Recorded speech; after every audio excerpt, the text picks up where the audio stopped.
Hello everyone, आज है 27 फरवरी और आज इस वीडियो में हम बात करने जा रहे हैं यस बैंक के बारे में। 1.5% का फॉल है, 17.5 पे आ चुका है और लगातार गिरावट है। एक महीने में देखो तो 5.5% का फॉल है, 19.5 से गिरा है ये। अगर कोशिश भी करी थी एक दो दिन की तेज़ी दिखाने की, फिर वापस गिरावट हमें यहाँ पर देखने को मिल गई। बात करेंगे इस बैंक के बारे में कि भाई साहब चल क्या रहा है, क्योंकि देखा जाए तो मेजर करेक्शन से गुजरा है ये। एक मेजर करेक्शन से गुजरा है ये, 27 रुपये से लगातार गिरा है। अगर कोशिश भी बीच बीच में इसने करी थी तो उससे ज़्यादा का ही फॉल हमें यहाँ पर देखने को मिल चुका है। और बहुत कुछ चल रहा है यहाँ पर, स्टेक सेल को लेकर भी बातचीत हो रही है यहाँ पर, लेकिन कोई आउटकम निकला नहीं है। सब कुछ डिस्कस करेंगे। तो यहाँ पर अगर आप देखोगे तो एक साल में 30% का फॉल और 5 साल में 49% का फॉल है ये। एक मेजर फॉल था, कोशिश करी वापस गिरा, कोशिश करी वापस गिरा, कोशिश करी, बड़ी रफ्तार दिखाई थी इसने। 31-32 पे गया था ये और वहां से गिरकर नीचे आ रहा है। अगर मैं 32 रुपए के लेवल से देखूँ तो गिरावट अगर आप देखो तो ऑलमोस्ट 45% की तो है यहाँ पर। तो गिरावट बहुत बड़ी यहाँ पर देखने को मिल रही है। और देखिए दिक्कत यहाँ पर यह है कि स्टेक सेल को लेकर कोई चीज़ें आगे बढ़ नहीं रही। यहाँ पर लंबे समय से चर्चा हो रही कि जो एसबीआई ने इसको बचाया था, वो एसबीआई और बाकी बैंक्स मिलकर अपना हिस्सा बेचना चाहते हैं। कोशिश कर रहे हैं कि किसी बड़े प्लेयर को लेकर यहाँ पर आया जाए, जिसको 51% का जो स्टेक है वो ये लोग दे पाए। लेकिन अब बहुत सारी दिक्कतें आएगी। रीज़न ये है कि जब ये बातचीत चल रही थी तब शेयर प्राइस अच्छे प्राइस पे था, ठीक है, मतलब 22, 23, 24, 25, 32 तक भी गया था। अब शेयर प्राइस आधा हो चुका है। तो जो वैल्यूएशन ये लोग पहले मांग रहे होंगे उस पर कोई आएगा भी कि नहीं, वो सबसे बड़ा क्वेश्चन मार्क होगा।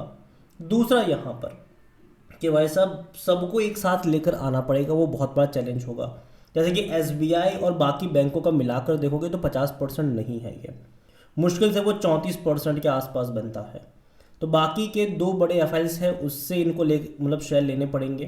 तो ये भी बड़ी चीज़ होगी यहाँ पर कि सबको एक साथ लेकर आना पड़ेगा, एक प्राइस पे अग्री करवाना पड़ेगा। तीसरी चीज़ कि आरबीआई अप्रूवल देगा कि नहीं, क्योंकि देखो जब फॉरेन प्लेयर होता है तो कहीं ना कहीं 51% स्टेक आरबीआई नहीं चाहता कि ऐसा कुछ हो, तो अप्रूवल के लिए प्रॉब्लम आएगी यहाँ पर। तो बहुत सारी चीज़ें हैं, बहुत सारे पछड़े यहाँ पर अभी होने वाले हैं। और अगेन जब तक क्लियरिटी नहीं आती दिक्कत रहेगी यहाँ पर। और देखो यस बैंक में सेल ऑन राइज का ही माहौल देखने को मिला है पिछले कुछ टाइम में। अगर हम वॉल्यूम देखें तो 4.5 करोड़ से भी ज़्यादा के शेयर्स आज यहाँ पर ट्रेड होते हमें नज़र आ गए। बड़ी क्वांटिटी में ट्रेडिंग यहाँ पर चल रही है। 52 वीक्स का हाई 28 का था, 17 रुपये का लो भी इसने बनाया था यहाँ पर, और ये अभी उसके आसपास ही ट्रेड कर रहा है। तो दिक्कत यही है कि भाई साहब लो पे लो यहाँ पर बनते जा रहे हैं। मार्केट कैप अभी भी देखो देखो अगर आप प्राइस देखोगे 17 रुपये, ठीक है, लेकिन मार्केट कैप 54,000 करोड़, वो लार्ज कैप वाला मार्केट कैप है। क्यों? क्योंकि शेयर की डंपिंग बहुत ज़्यादा हुई है यहाँ पर, बहुत ज़्यादा मतलब शेयर की डंपिंग हुई है। जब यस बैंक क्राइसिस आया था उस टाइम पे 10 रुपये के भाव पर एसबीआई और बाकी सारे बैंक ने इक्विटी खरीदी थी, ठीक है, तब बहुत सारी डंपिंग हुई। उसके बाद एफपीओ के ज़रिए इन्होंने 15,000 करोड़ रुपए रेस करे 12-13 रुपये के प्राइस पर इक्विटी पर, और ज़्यादा शेयर्स की डंपिंग हुई। दो बड़े एफआईज जब आए और डंपिंग हुई यहाँ पर। तो बस अब डंपिंग हुई है यहाँ पर शेयर्स की, उसके चलते ये हुआ है कि शेयर की कीमतें घट गई यहाँ पर। हालांकि बैंक को सर्वाइव करने के लिए पैसा मिला, लेकिन अगर शेयर की कीमत घट गई। और जहाँ तक वैल्यूएशन के बारे में देखिए, जाहिर सी बात है महंगा है ये, 25 का पी है इसका, 16 का सेक्टर पी है। तो ये महंगी वैल्यूएशन के ऊपर अभी ट्रेड कर रहा है। हालांकि गिरावट बहुत ज़्यादा आ चुकी है और शायद 17 रुपये कई लोगों को सस्ता लग रहा होगा, लेकिन जब आप वैल्यूएशन के लिहाज से देखते हो तो वो उतना भी सस्ता नहीं है। ज़्यादा फाइनेंशियल देखें तो पिछले 2-3 क्वार्टर, पिछले 3-4 क्वार्टर अच्छे रहे इनके।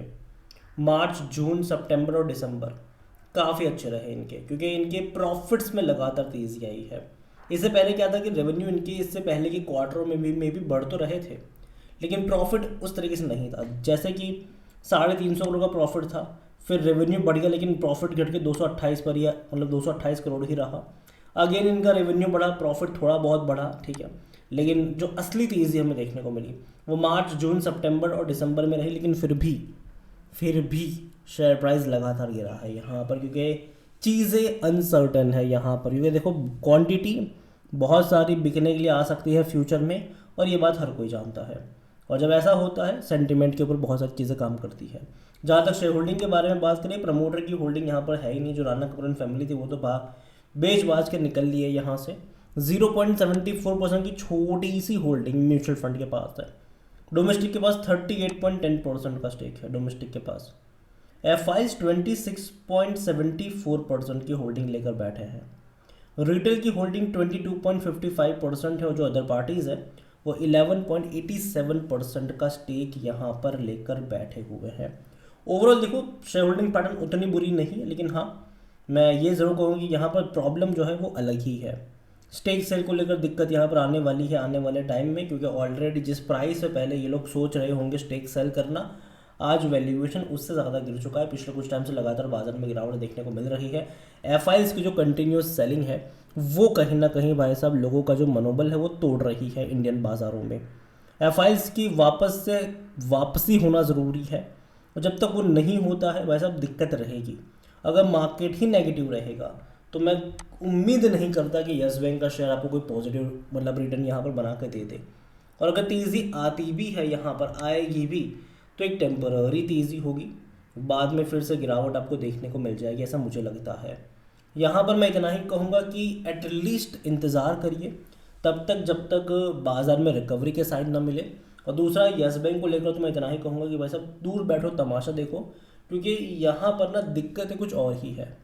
इनके पिछले 4 क्वार्टर बहुत अच्छे रहे इनके जो नंबर्स आए वो, लेकिन फिर भी शेयर प्राइस में वो चीज़ कंट्रीब्यूट नहीं करी, क्योंकि यहाँ पर दिक्कत ये है कि स्टेक सेल को लेकर दिक्कत है। क्योंकि एसबीआई एग्जिट चाहता है, बाकी बैंक्स एग्जिट चाहते हैं, और ओपन मार्केट में अगर कोई बेचता है तो दिक्कत आती है, और ये समझना चाहिए। देखिए मैं इतना ही कहूँगा, दूर बैठो तमाशा देखो, जल्दबाजी यहाँ पर अभी के लिए यस बैंक में मत करिएगा, थोड़ा सा इंतज़ार कर लीजिए। और देखिए अगेन ये मेरा पर्सनल ओपिनियन है, ठीक है, कोई भी इन्वेस्टमेंट एडवाइस नहीं है। ये वीडियो को यहीं पे एंड करता हूँ। पसंद आया हो तो लाइक करें, शेयर करें, चैनल वगैरह पहली बार तो प्लीज़ सब्सक्राइब करें।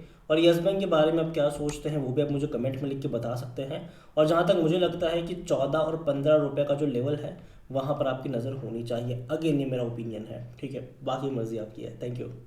और इसके अलावा अगर आप चाहते हैं कि मैं किसी और बैंक के ऊपर भी एक डिटेल वीडियो बनाऊं तो कमेंट में उसका नाम लिखिएगा। जितनी ज़्यादा कमेंट आएगी उतना ही जल्दी वीडियो आएगी, क्योंकि पिछले कुछ टाइम में अगर आप देखो तो सरकारी बैंकों की भी भैया बहुत ज़्यादा पिटाई हो रखी है, बद से बदतर गिर रहे हैं वो भी वहाँ पर, तो डेफिनेटली उसके ऊपर भी बात ज़रूर करेंगे। Thank you.